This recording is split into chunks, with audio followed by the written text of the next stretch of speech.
सूरजपुर गांव में मोहनलाल अपनी पत्नी निशा और बेटी चांदनी के साथ रहता था। वो बिल्कुल गोल बटोल गुड़िया सी लगती थी। सबसे सुंदर उसके बाल लगते थे। चांद से चेहरे को घेरे हुए काले काले बाल बहुत सुंदर लगते थे। इसीलिए उसके माता पिता ने उसका नाम चांदनी रखा था। लेकिन दुर्भाग्य से चांदनी की माँ की मृत्यु हो गई और मोहनलाल ने मोहिनी से दूसरी शादी कर ली। उसकी दूसरी पत्नी मोहिनी की भी एक लड़की हो गई, लेकिन वो चांदनी की तरह खूबसूरत नहीं थी। फिर ऐसे ही बहुत समय बीत गया और दोनों लड़कियां कुछ बड़ी हो गईं कि तभी एक दिन मोहिनी की लड़की शिल्पा रोती हुई आई और बोली, मम्मी, अब मैं चांदनी के साथ कहीं भी नहीं जाऊंगी। सब कहते हैं तुम चांदनी की तरह गोरी नहीं हो और ना ही तुम्हारे बाल उसकी तरह काले और लंबे हैं। पता नहीं भगवान ने मुझे ऐसा क्यों बनाया है। अरे बेटी, रो मत। तुम तो गोरी हो और तुम्हारे बाल भी लंबे हैं। हाँ, लेकिन चांदनी की तरह लंबे नहीं है। जब मुझसे कोई ऐसा कहता है तो मुझे बहुत बुरा लगता है। मम्मी, इसकी कोई तरकीब निकालो, नहीं तो मैं आज खाना भी नहीं खाऊंगी। चिंता मत करो मेरी राजकुमारी, तेरे लिए तो मैं अपनी जान भी दे दूं। छोटी मोटी बातें तो दूर की बात है। उसी दिन मोहिनी ने जड़ी बूटियों की कोई दवा तैयार की और उसने वो बिरयानी में मिलाकर चांदनी को खाने के लिए दे दी। उस बिरयानी को खाने के थोड़ी ही देर के बाद चांदनी के पूरे शरीर में जलन पड़ने लगी और वो बोली, मम्मी, पता नहीं ये बिरयानी खाकर मुझे क्या हो गया है। ऐसा लग रहा है कि पूरे शरीर में आग जल रही है। अरे, क्या हो गया है तुझे? पता नहीं क्या बात है मम्मी। दवा का असर उसे पता नहीं था। वो तो जलन के मारे तड़प रही थी। दूसरे दिन से चांदनी के शरीर में बदलाव आने लगा। फिर चांदनी अपनी सौतेली माँ से बोली, ये क्या है? मेरा सारा शरीर धीरे धीरे काला पड़ रहा है। आज मेरे बाल भी बहुत झड़ रहे हैं। मम्मी, ये मुझे क्या हो रहा है? अब मैं इसमें क्या कर सकती हूँ? थोड़े ही दिनों में चांदनी के सर के सारे बाल झड़ गए और उसका पूरा शरीर काला पड़ गया। मम्मी, आपने तो गजब ही कर दिया। मैंने तो इतना अच्छा रिजल्ट सोचा भी नहीं था। अब ठीक है, मैं जहाँ कहीं भी जाऊंगी तब सब मुझे ही सुंदर बताएंगे। फिर एक बार मोहिनी के भतीजे की शादी का कार्ड आया। मोहिनी चांदनी और शिल्पा के साथ उस फंक्शन में गई। वहाँ बहुत सारे मेहमान आए हुए थे। सब चौंक कर चांदनी को देखने लगे, फिर जोर जोर से हंसने लगे। देखना तो जरा कैसा नमूना आया है। ये कितनी बदसूरत लग रही है। बिल्कुल चुड़ैल लग रही है। ऐसी बदसूरत लड़की तो मैंने आज तक नहीं देखी। इसके तो सर पर बाल भी नहीं है। शायद किसी बीमारी की वजह से ऐसा हो गया होगा। जब ऐसा हाल है तो अपने घर पर ही बैठती जरूरी क्या है कि हर जगह जाकर घुसो। सर पर बाल भी नहीं है। कितनी अजीब लग रही है। ऐसा लगता है जैसे इसे कोयले में डुबा कर निकाला है। अब भला इसे लाने की क्या जरूरत थी? सारी पार्टी का मजा ही किरकिरा कर दिया है। उनकी ये सारी बातें सुनकर शिल्पा की खुशी का तो कोई ठिकाना ही नहीं था, क्योंकि अब सब उससे सुंदर बता रहे थे। चांदनी की इंसल्ट देखकर उसे बहुत मजा आ रहा था। आज बहुत मजा आया। बहुत बनी घूमती थी पहले, अब पता चलेगा कि मेंटल टॉर्चर होना कितना बुरा लगता है। दूसरे दिन जब शिल्पा, माँ और चांदनी लौटकर वापस घर आए तो चांदनी रोते हुए बोली, मम्मी, आज से हम कहीं भी नहीं जाएंगे। सब मेरी हंसी उड़ाते हैं। थोड़े ही दिनों में चांदनी और भी बदसूरत हो गई। इसलिए वो अपनी दवा लेने के लिए क्लिनिक में पहुंची थी, लेकिन वहाँ बैठे सारे मरीज चांदनी का मजाक उड़ाने लगे। एक मरीज बोला, अरे यार, ये लड़की कैसी अजीब लग रही है। हाँ यार, मैंने तो आज तक ऐसी काली और बदसूरत लड़की कभी नहीं देखी जिसके सर के बाल ही गायब हों। चांदनी सुनने के सिवा और क्या कर सकती थी। वो बिना दवा लिए ही घर वापस लौट आई और सारा दिन आंसू बहाती रही। घर का सारा काम तो चांदनी ही करती थी। दूसरे दिन वो बुखार की वजह से नहीं उठी तो कुछ भी काम नहीं हुआ। शिल्पा बोली, मम्मी चाय पीनी है, अभी तक चांदनी नहीं उठी, जाकर देखो क्या बात है, कितनी देर में मिलेगी। ये सुनकर मोहिनी को बहुत जोर का गुस्सा आया और वो तमतमाई हुई आई और बोली, 3 चढ़ गया है, तुझे होश नहीं है? काली माई कहीं की, अभी तक तूने कुछ काम नहीं किया। मैं क्या करूं? मेरा उठने का मन ही नहीं करता, पूरे बदन में दर्द हो रहा है। इस बात पर तो मोहिनी को और भी ज्यादा गुस्सा आया। उसे चाय पीने की तलब लग रही थी। उसने चांदनी को हाथ पकड़कर उठाया और दांत पीसकर बोली, चल अब जल्दी से चाय बना ले। कसम से पूरे बदन और सर में तेज दर्द है। मनहूस कहीं की काली कलोटी, जब तुझे कोई काम ही नहीं करना है तो यहाँ से निकल जा। मोहिनी ने हाथ पकड़कर चांदनी को घसीटा और घर के बाहर लाई।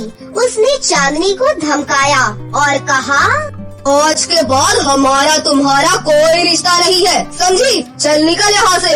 और उसे धक्का देकर बाहर निकाल दिया। अब बेचारी चांदनी बड़े बड़े आंसुओं से रोती हुई चली जा रही थी। उसके दुख का कोई ठिकाना ही नहीं था। अब मैं क्या करूं? मेरा तो कोई रिश्तेदार भी नहीं है। आज मेरी माँ होती तो ऐसा नहीं करती। बहुत थक जाने पर वो एक पेड़ के नीचे जाकर बैठ गई। वहीं पर एक बुढ़िया बैठी हुई थी। बुढ़िया खजूर के पत्ते जमा कर रही थी। चांदनी उसके काम में मदद करने लगी। बुढ़िया चुपचाप उसे देखती रही। जैसे ही बुढ़िया उठी, चांदनी ने उसका टोकरा उसके सर पर रखवा दिया। बेटी तू तो बहुत अच्छी है, लेकिन मैं देख रही हूँ कि तेरी दुर्दशा हो रही है। ले मैं तुझे ये कंघा देती हूँ, इसे तू अपने बालों में फिराना। और ये शीशी है, इसमें गुलाब जल भरा है, इसे पानी में डालकर नहा लेना। भगवान की दया से फिर तुझे कोई कमी नहीं रह जाएगी। और इस जादुई कंघे से तुम जो भी मांगोगी ये वही देगा। ये सुनकर चांदनी की खुशी का कोई ठिकाना ही नहीं रहा। उसने बुढ़िया के सामने ही कंघा अपने बालों में फिराया। कंघा फिराते ही उसके घने काले लंबे बाल वापस लहराने लगे। फिर चांदनी खुशी से अपने घर की ओर चल दी। वो बाथरूम में गई। उसने गुलाब जल को पानी में मिलाया और नहाने लगी। हे ऊपर वाले, अब मुझ पर दया करो, गुलाब जल का असर हो जाए, ऐसा आशीर्वाद दो। नहाने के बाद जब वो बाहर निकली तो खुशी से उछल पड़ी। उसका चमचमाता गोरा रंग रूप वापस आ गया था। मम्मी देखो, मेरा गोरा रंग और मेरे बाल वापस आ गए। ये सुनते ही मोहिनी दौड़ी हुई आई और वो आंखें फाड़ फाड़ कर चांदनी को देखने लगी। अरे बेटी, तू तो पहले से भी ज्यादा गोरी हो गई है, कितनी सुंदर लग रही है। ये चमत्कार कैसे हुआ? भगवान ने ही मेरे लिए एक चमत्कार भेजा था। ऐसा जादू देखकर मोहिनी तो डर गई। अब तो बस जादुई कंघे को आजमाना बाकी रह गया था। हे जादुई कंघे, तू थोड़े से पैसों का इंतजाम कर दे और मेरी मम्मी को खुश कर दे। अब मेरी मम्मी के गुस्से को दूर कर दो। तभी उस जादुई कंघे से नोटों की गड्डी झरने लगी और जब गड्डियाँ देखी तो सबके मुंह पर मुस्कान आ गई। चांदनी के लिए मोहिनी के दिल में प्यार जाग उठा। ये तो कंघे की करामात थी। मोहिनी ने चांदनी को गले से लगा लिया और बोली, बेटी तू मुझे माफ कर दे, मैंने तेरे साथ बहुत बुरा किया, लेकिन तू तो बहुत अच्छी है। चांदनी तो थी ही दिल की अच्छी, उसने सबको माफ कर दिया। शिल्पा ने भी माफी मांगी और कहा, मुझे माफ कर दो दीदी। अब तो खुशनुमा माहौल हो चुका था, घर में पैसों की कमी भी नहीं रही। फिर चांदनी दिल खोलकर गरीब लोगों की सहायता करने लगी। अब दूर दूर तक उसका नाम फैल गया और वो बहुत फेमस हो गई। एक बार की बात है, बेलापुर नाम के एक गांव में सौम्या अपने माता पिता के साथ रहती थी। सौम्या के सर पर बचपन से ही बहुत कम बाल थे और जैसे जैसे वो थोड़ी बड़ी होती गई तो वो बिल्कुल ही गंजी हो गई, जिस वजह से सौम्या का हर जगह पर मजाक बनता था। जब भी वो स्कूल जाती थी तो सारे बच्चे उसका मजाक बनाते थे। अरे ये देखो इस टकली को। टकली टकली टकली। सब बच्चे टकली टकली कहकर सौम्या को बहुत चिढ़ाते थे। एक बार मैम सभी बच्चों को 2 चोटी बनाकर आने की हिदायत दे रही थी कि तभी, अरे मैम इस टकली के सर पर तो बाल ही नहीं है, फिर ये कैसे चोटी बनाकर आएगी? फिर इसे भी क्लास से बाहर करो ना ma'am. Shut up Priyanka, sit down. Class में तो मैम बाकी लड़कियों को चुप करा देती हैं, लेकिन क्लास से बाहर सारी लड़कियां सौम्या का बहुत मजाक उड़ाती हैं। फिर सौम्या रोते रोते घर आ जाती है। अरे क्या हुआ सौम्या बेटा, इतना रो क्यों रही हो? क्या होगा माँ, मेरा कुछ हो सकता है क्या? सभी लड़कियों के इतने अच्छे बाल हैं, फिर ऊपर वाली ने मुझे ही टकली क्यों बनाया है? आप लोगों की लाख कोशिशों और इलाज कराने के बाद भी मेरे सर पर बाल नहीं आए, जिस वजह से मुझे हर जगह पर शर्मिंदगी उठानी पड़ती है। मैं आपसे स्कूल नहीं जाऊंगी माँ। सौम्या के माता पिता भी सौम्या की वजह से बहुत परेशान रहते हैं। धीरे धीरे समय बीतता गया। सौम्या अब शादी के लायक हो गई थी, इसलिए उसके माता पिता को अब उसकी शादी की बहुत चिंता हो रही थी। लेकिन सौम्या के टकले होने की वजह से कोई भी लड़का सौम्या से शादी करने के लिए तैयार नहीं होता है। फिर सौम्या की माँ को कोई रेडीमेड विग के बारे में बताता है, जिसके बाद उसकी माँ सौम्या को पार्लर में लेकर जाती है और उसके सर पर रेडीमेड बालों वाला विग लगवा देती है। सौम्या खूबसूरत तो बहुत थी, लेकिन सर पर बाल लगने की वजह से उसकी खूबसूरती में 4 चांद लग जाते हैं। और फिर सौम्या की शादी भी एक अच्छे घर में विशाल के साथ हो जाती है। कुछ दिनों बाद जब सौम्या नहाने के लिए बाथरूम में जाती है, तो वो अपना बालों वाला विग उतार कर बाहर रख देती है और नहाने लगती है कि तभी इतने में ही विशाल भी वहाँ पर आ जाता है और घर में विग देखकर वो हैरान रह जाता है। तभी उसकी नजर बाथरूम से बाहर निकलती सौम्या पर पड़ जाती है। अब विशाल को सब कुछ समझते देर नहीं लगती और वो सौम्या से कहता है, तुमने हमारे साथ धोखा किया है। तुम तो टकली हो और मेरी वाइफ टकली हो। इम्पॉसिबल, निकल जाओ मेरी लाइफ से। अब से तुम्हारा मेरा कोई रिश्ता नहीं है। I hate you. ऐसा ना करिए प्लीज, मुझे घर से मत निकालिए। मैं आपकी सारी बातें मानूंगी, आप जो भी बोलोगे मैं वो करूंगी, पर मुझे घर से तो मत निकालिए। फिलहाल तुम इतना करो, दूर हो जाओ मेरी नजरों से और दोबारा अपनी शक्ल मत दिखाना। सौम्या रोते रोते घर से जा रही होती है। उसे समझ में नहीं आता कि वो कहाँ जाए और क्या करे। चलते चलते वो जंगल में पहुँच जाती है और थककर एक पेड़ के नीचे बैठ जाती है। हे ऊपर वाले, आप मुझे ये किस गुनाह की सजा दे रहे हो? मैंने तो कभी भी किसी का बुरा नहीं किया, फिर मेरे साथ ऐसा क्यों हो रहा है? मेरे सर पर बाल नहीं है, इसमें मेरी क्या गलती है? सौम्या रोते रोते भगवान से शिकायत कर रही होती है कि तभी उसे एक आवाज आती है। सौम्या, मैंने तुम्हारी सारी बातें सुन ली हैं। तुम्हें परेशान होने की बिल्कुल भी जरूरत नहीं है। मैं इसमें तुम्हारी मदद कर सकता हूँ। लेकिन आप मेरी मदद कैसे करोगे? सौम्या, इस पेड़ पर एक परी आराम करने के लिए हर रोज आती है। वो परी तुम्हारी मदद जरूर करेंगी।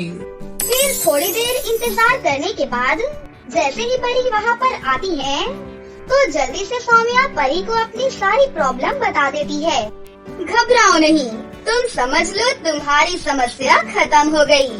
तभी परी अपनी जादुई छड़ी से कुछ जादू करती है और फिर आसमान से पानी की बूंदों की तरह तरह के बने हुए फैशनेबल बालों की बारिश होने लगती है और उसमें से एक बाल सौम्या के सर पर लग जाता है।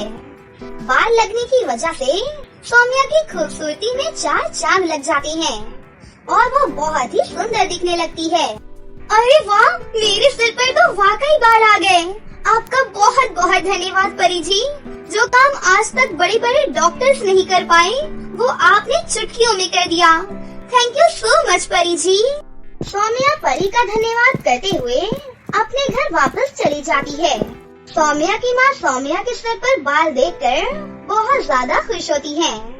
उधर कुछ दिनों बाद विशाल को भी अपनी गलती का एहसास हो जाता है और वो सौम्या से माफी मांगने के लिए उसके घर पर आ जाता है। मुझे माफ कर दो सौम्या, मैंने सिर्फ तुम्हारे रूप को देखा था, तुम्हारे गुणों को नहीं। अब मुझे समझ में आ गया है कि इंसानों का सुंदर होना ही सब कुछ नहीं होता है, उसके गुण भी मायने रखते हैं। और अब तो तुम्हारे सर पर बाल भी आ गए हैं। मुझे तुमसे कोई भी शिकायत नहीं है। चलो मेरे साथ, अपने घर चलो। अपने पति की ऐसी बात सुनकर सौम्या खुशी खुशी अपने पति के साथ चली जाती है और फिर खुशी खुशी वो दोनों एक साथ मिलकर रहने लगते हैं। एक बार की बात है, गर्मियों का समय था। दूर पहाड़ियों में जौनपुर नाम का एक गांव था। जौनपुर गांव में बहुत तेज गर्मी पड़ रही थी। गर्मी से सभी लोगों का बुरा हाल था। उसी गांव में पिंकी नाम की एक लड़की दोपहर के समय कोल्ड ड्रिंक बेचने आया करती थी। पिंकी पास के गांव में ही रहती थी। पिंकी जब 6 साल की थी तभी उसके माँ बाप एक कार एक्सीडेंट में बचपन में ही चल बसे थे। पिंकी पढ़ने लिखने में बहुत तेज थी, लेकिन अनाथ होने के कारण वो कोल्ड ड्रिंक बेचकर अपना गुजारा कर रही थी। पिंकी दिखने में बहुत सुंदर थी और उसके सर पर उसके सुनहरे बाल उसकी सुंदरता पर 4 चांद लगाते थे। रोजाना की तरह आज भी पिंकी गांव में कोल्ड ड्रिंक बेचने आती है। पिंकी बचपन से ही उसी गांव में कोल्ड ड्रिंक बेच रही थी, इसलिए उसकी सभी कोल्ड ड्रिंक तुरंत ही बिक जाती है। पिंकी के सुनहरे बालों की चर्चा पूरे गांव में थी। गांव वालों में उसके बालों को लेकर बहुत कहानियां थी। कोई कहता कि उसके बाल सोने के हैं, तो कोई कहता कि उसके बाल जादुई हैं।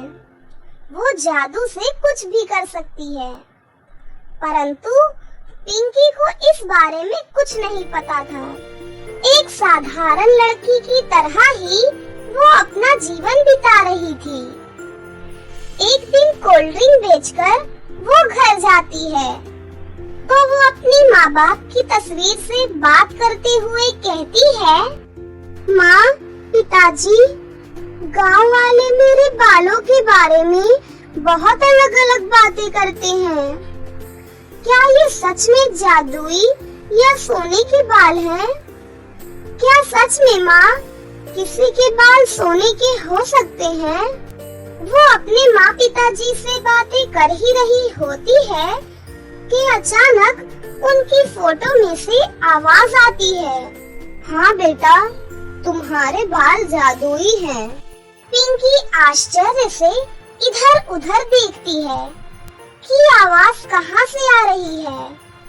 तभी पिंकी की माँ कहती है, बेटा, मैं तुम्हारी माँ बोल रही हूँ तस्वीर से। माँ, क्या सच में आप तस्वीर से बोल रही हो? मुझे तो यकीन ही नहीं हो रहा। हाँ बेटा, मैं तस्वीर से ही बोल रही हूँ। और मैं सब जानती हूँ कि लोग तुम्हारे बारे में क्या क्या बोलते हैं। सच में तुम्हारे बाल जादुई हैं और सुनहरे भी, परंतु इसका जादू अभी काम नहीं करेगा। ये जब तुम 18 वर्ष की हो जाओगी तब काम करेगा और तुम इन जादुई गोल्डन बालों की मदद से कुछ भी कर सकती हो। परंतु ध्यान रहे, कभी भी अपनी शक्तियों का गलत उपयोग मत करना, नहीं तो ये अपने आप नष्ट हो जाएंगे। ये सब सुनकर पिंकी खुशी से नाचने लगती है और उसे ये सब एक सपने जैसा लगता है। अगले दिन वो रोजाना की तरह कोल्ड ड्रिंक बेचने जाती है। तभी वो देखती है कि जौनपुर गांव में कोई नया कोल्ड ड्रिंक बेचने वाला आ गया है। इसलिए आज पिंकी की एक भी कोल्ड ड्रिंक नहीं बिकती है। ऐसे ही दिन बीतते गए और पिंकी का कोल्ड ड्रिंक का काम बहुत ही कम हो गया। वो जैसे तैसे रूखी सूखी रोटी खाकर अपना गुजारा करने लगी। आज पिंकी का 18वां जन्मदिन था, परंतु उसके पास अच्छे कपड़े तो दूर की बात है, उसे खाने को भी कुछ नहीं था। वो बहुत उदास हो जाती है। पिंकी मन ही मन सोचती है कि अब क्या करूंगी मैं? बहुत दिनों से तो मेरा कोल्ड ड्रिंक बेचने का बिजनेस भी अच्छा नहीं चल रहा। मैं भी बाकी बच्चों की तरह अपना जन्मदिन मनाना चाहती हूँ। फिर पिंकी मंदिर जाकर भगवान से एक केक के लिए प्रार्थना करती है। वो जैसे ही अपनी आंखें बंद करके प्रार्थना करती है, एक केक और एक सुंदर सी फ्रॉक उसके सामने प्रकट हो जाती है। जब वो आंखें खोलकर देखती है, तो उसके सामने एक सुंदर सी फ्रॉक और एक केक रखा होता है। वो बहुत खुश हो जाती है और भगवान जी का धन्यवाद देकर वो केक और फ्रॉक लेकर आ जाती है और वो गांव वालों के साथ मिलकर अपना जन्मदिन मनाती है। अगली सुबह वो कोल्ड ड्रिंक बेचने पास के गांव जौनपुर जाती है, तो वो देखती है कि सड़क पर एक हिरन घायल अवस्था में लेटा हुआ है। हिरन के पास जाकर वो बैठती है। हिरन के जल्दी ठीक होने के लिए वो प्रार्थना करती है। तभी पिंकी देखती है कि हिरन बिल्कुल ठीक होकर दौड़ रहा है। वो सोचती है कि ये सब कैसे हुआ, कि तभी उसे वो दिन याद आता है जब उसकी माँ ने उसे उसके जादुई गोल्डन बालों के बारे में उसको बताया था। पिंकी ये सब देखकर बहुत खुश होती है। अगले ही दिन पिंकी अपने जादुई गोल्डन बालों की मदद से गरीब व बेसहारा लोगों की मदद करना शुरू कर देती है। वो गरीबों को अपने बालों में से थोड़ा थोड़ा सोना तोड़कर बांटा करती थी। ये बात गांव के एक लालची सुनार को हजम नहीं हुई।